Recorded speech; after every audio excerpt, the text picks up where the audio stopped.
could you explain the importance of a living master opposed to a master who is no longer in his body, and the difference, really?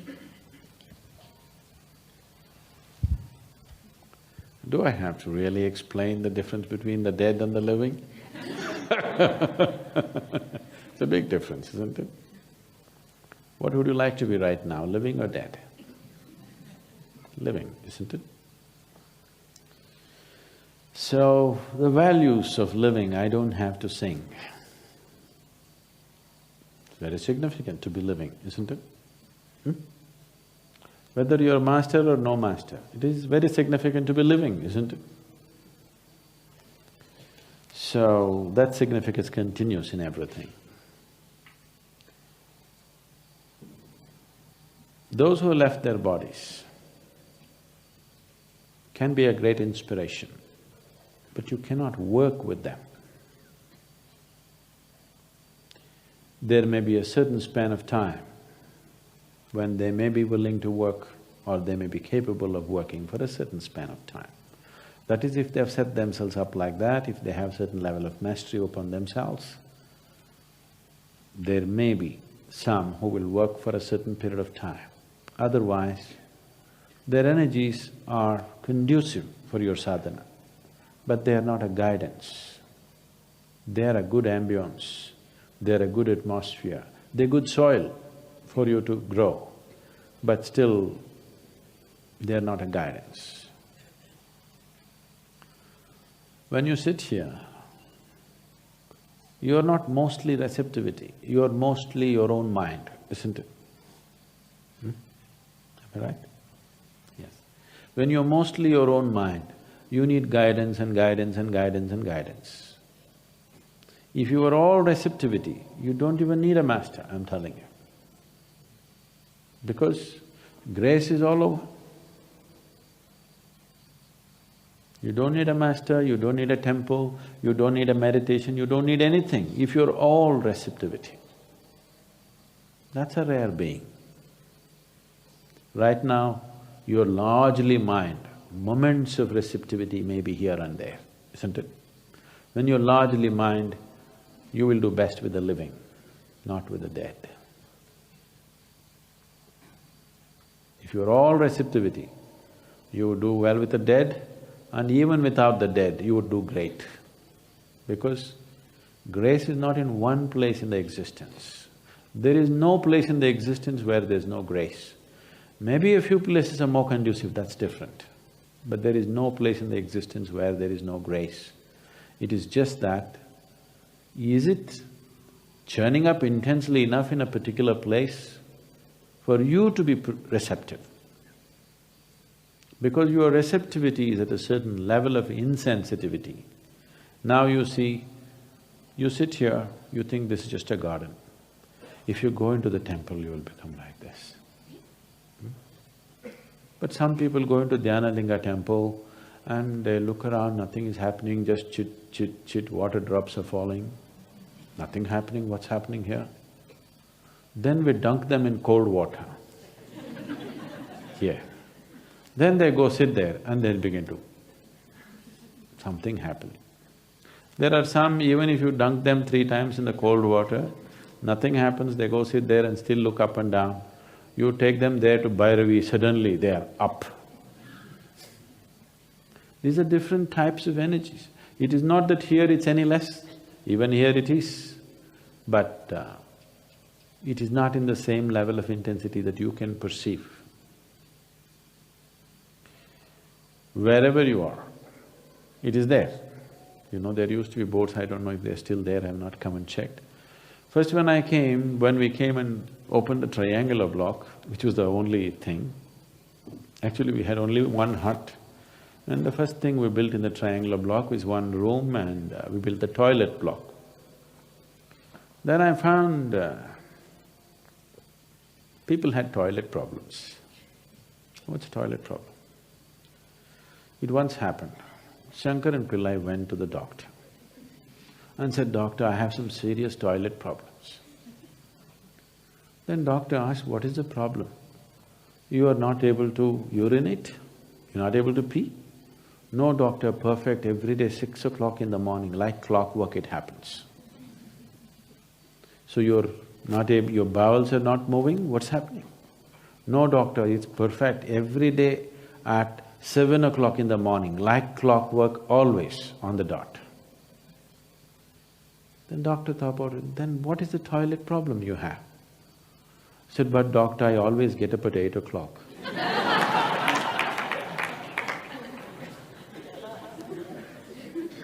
So people had such toilet problems. Not that it was not happening, it was happening little messy. So I asked them to put up a board that divine is here also. Inside every toilet, when you close the door, when you sit down, says divine is here also. So that you sit with some sanctity. Sit can be a spiritual process. After all, the whole spiritual process is to cleanse yourself. It is one of the most… the best cleanup jobs you can do in a day. Yes? So, grace is there also, I am saying. It's not any less in the toilet. But you may not be able to feel it in the toilet because you want to finish your job and go out of that place. Temple is more conducive, not just in atmosphere, even in terms of energy. It is made conducive so that you can feel it. Right now there is life energy everywhere, but you're not able to take it in. You have to make food in a certain way and consume it, then only you are able to take it in. A goat comes and grazes this grass and he is nourished. You cannot eat this grass and be nourished, you need a different kind of thing. There are many insect forms, there are many other microorganisms where for them 90% of their life energy happens because of sunlight and air. No water, no food. Only 10% of their energy happens because of water and whatever food they consume, because they're micro. If you're micro, how much would you consume? Micro, isn't it? So, even in you, if you become very receptive, you will notice, you will see on a particular day, if you remain very ecstatic through the day, you will see the volume of food that you eat will just come down because your receptivity is better. How you receive the sunlight, air and water, easily 60% of your life energies can be generated from sunlight, air and water. Only 40% from the food that you eat. Most human beings in the world can eat 25 to 30% of what they're eating right now and live perfectly well, maintain the same weight, not lose weight, maintain the same weight, live perfectly well, become much more healthy, much more agile, much more active and much more energetic with just 25 to 30% of the food that they're eating. You can experiment and it happens. When you're in a Bhava Spandana program, you're not even eating 20–25% of the food that you normally eat because we don't give you time to eat. And people are much more energetic than usual. People come to Samyama, if they become meditative, they barely eat and they're still fine. So, your receptivity has to be enhanced. If your receptivity is enhanced, dead, living, even the non-existent will help you. But when you're so full of mind, you must be with the living, otherwise you will deceive yourself. You will receive all kinds of messages, the kind of messages that you like. If your guru sends you a note from heaven, I love you, don't believe it, it's your mind. Yes, it's your mind, he doesn't do such things.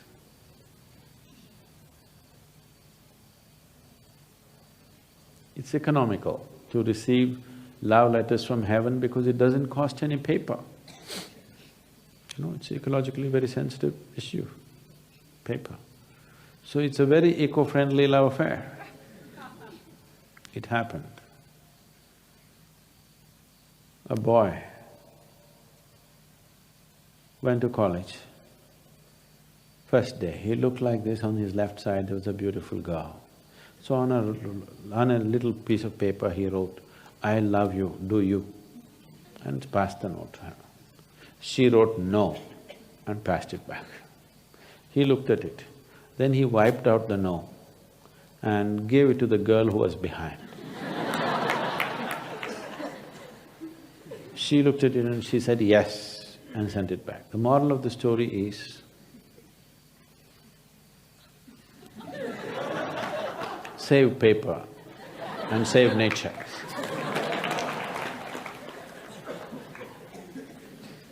So, ecologically it's good, spiritually not good. So when you're so much mind, you need constant, you need another mind to fix you.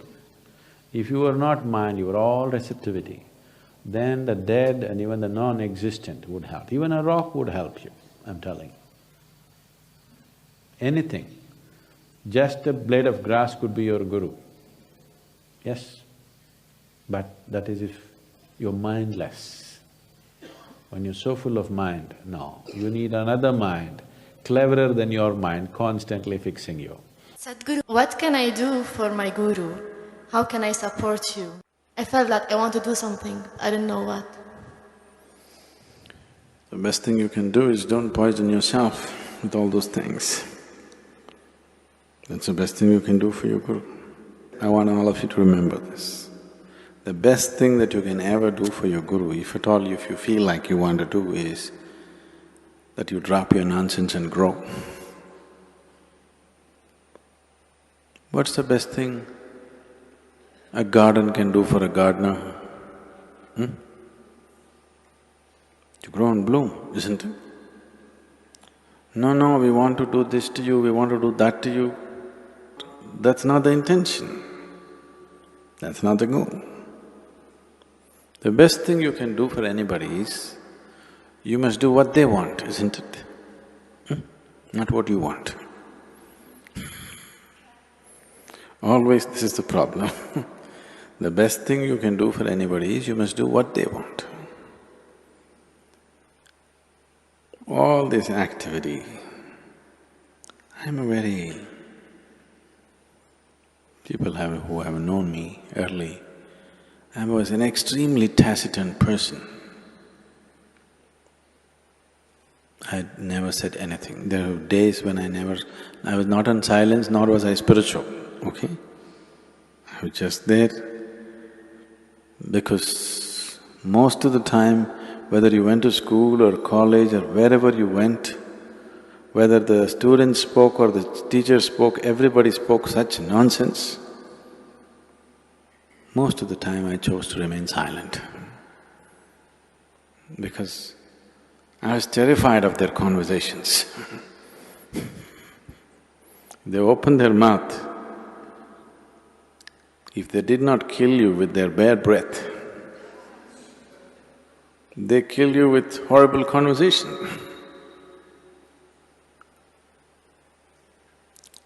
Very few people on this planet can simply joyfully say something, it doesn't matter. You don't have to say some great thing.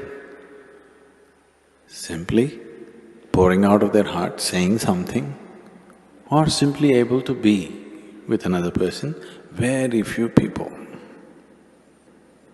All others are desperately trying to be smart, or they're repeating something they heard somewhere, something they read somewhere, some nonsense endlessly. So I would never speak. Very rarely I would speak. In some places I was exuberantly boisterous, but in most of the other places I was… because I understood if I don't speak, they won't speak, that saves me.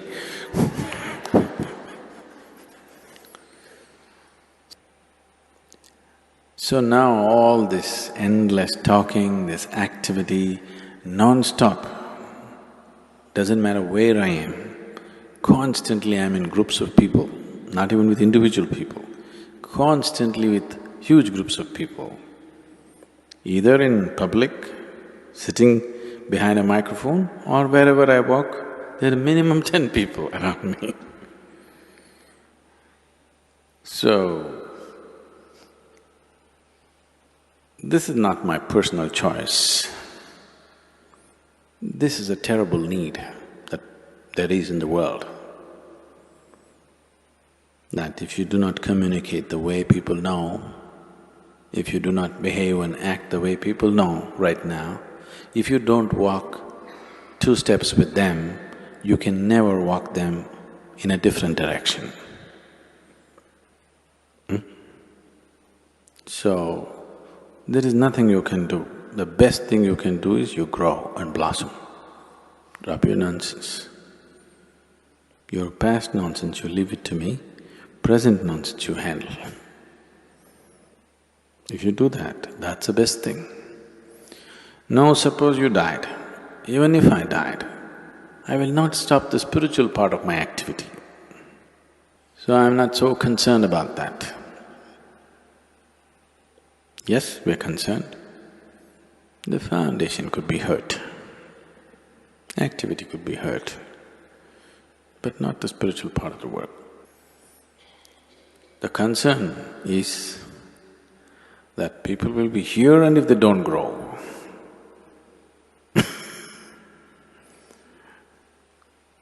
I planted people in my garden and they never blossomed. That I'm terrified of.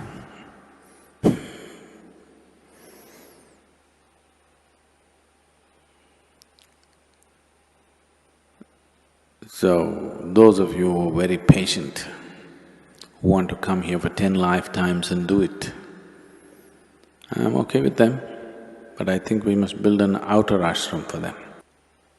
Even here there is, in a way, but we wouldn't like that to be here because of various reasons. We would like everybody who comes here to be absolutely there in the very core of what's happening.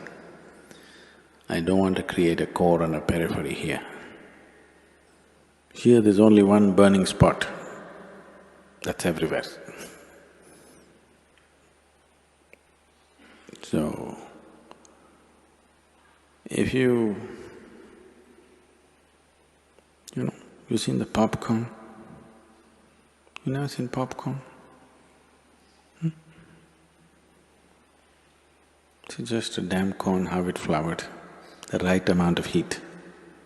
But some get burnt, some won't pop. That's because they don't. All of them were given the same heat, but some don't receive it properly. They do funny things, and instead of popping, they get charred. Instead of flowering, have you seen a popcorn flowering? That's one flower you can see it happening, right? The other flowers take too much time. So right there it opens up in front of you. So, have you seen this happening to people when they come to inner engineering, Bhavaspandana? In 3 days' time, people are like that. But we don't want them to stop there.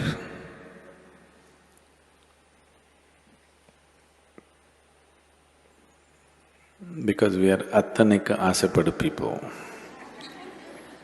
You know what that means? We desire for everything, we don't desire for this much growth or that much growth. We are not willing to settle for anything less than the whole. If you are willing to settle for peace, we could settle you very easily. If you're willing to settle for love, we would settle you very easily. If you're willing to settle for blissfulness, we could settle you very easily. But we are Attanika Asapadu. We won't settle for anything. We want it all. Because of that kind of mode, it's just on and on and on. If you're willing to settle for any one of those things, peace, love, satisfaction, happiness, we could have settled you up very easily. So if you just want to settle for any one of them, it's okay, it's your choice. But and you need not be in the core of things. You could be anywhere and still do that, you know.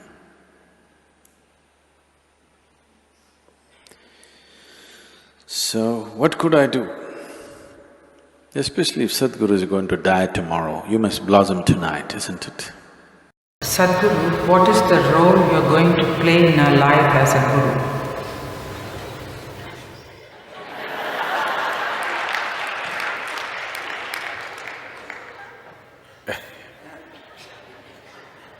What is the role I'm going to play? As the word Guru suggests, Gu means darkness, Ru means dispeller, dispelling darkness. How to dispel darkness? You cannot kick the darkness out of a place, because darkness is not an existence by itself. Darkness is just absence of light. When we say light, we value light because it brings clarity to us. If there was no light, you cannot see clearly. Where there is light, you can see clearly. So what you actually value is not light, it is the clarity that it brings. So essentially, it doesn't matter in what stage of life you are, what aspect of life you're addressing. The most important thing is that you want clarity about it. You want to be able to see it the way it is. Seeing things the way they are, seeing everything the way it is clarity. The work of a guru is essentially not to bring morality to you, but to bring spirituality to you. The difference is just this: one is an imposition, another is a natural blossoming. To see that this human nature reaches its ultimate possibility. So as a guru, what role will I play? I have very strong sense of aesthetics. Because of that, only if you strive to keep yourself open, depending upon how much openness you create, that much of an active role I will play. If you allow me, I will even decide what you should eat for your breakfast. Not as an imposition, but as a natural choice. I'm saying in the most mundane things, also it can find expression.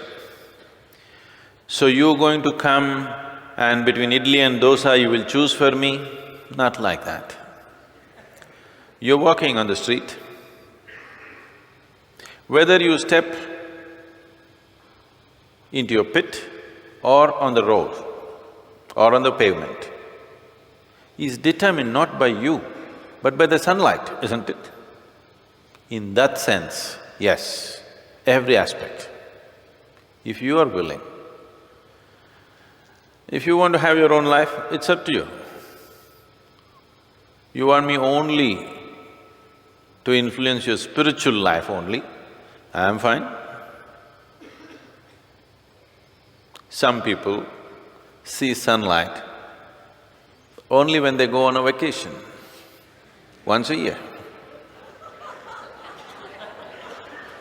Some people, every day in the morning, they wake up early in the morning just to welcome the sun. That's your choice. I'll leave that to you.